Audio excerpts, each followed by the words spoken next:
Hey guys! Alam nyo ba, sa bawat tahanan may isang tahimik na lumalaban. Yung kahit pagod na, tuloy pa rin. Yung kahit gipit, hindi sumusuko. Kasi may mga taong umaasa. Pero paano nga ba tayo nagiging bida sa buhay ng iba? Hindi mo kailangang maging sikat para matawag na bida. Minsan, bida ka kapag ikaw ang tumayong sandigan, kapag ikaw ang naghanap ng paraan para mabuhay, makabangon at maitaguyod ang pamilya.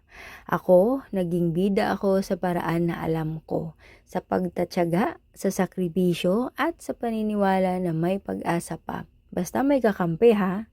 At sa panahon ngayon, malaking tulong ang mga online lending apps. Sa simpleng pag-access sa credit, nakapagsimula ako ng maliit na negosyo, nakabili ng dagdag puhunan, natustusan ng pang-araw-araw at unti-unting naaabot ang mga pangarap.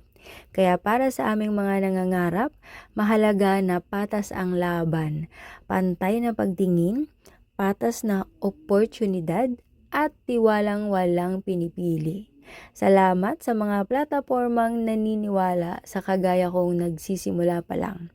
Dahil sa inyo, naging bida ako para sa kanila. At ngayon, ako naman ang bida ng kwento ko.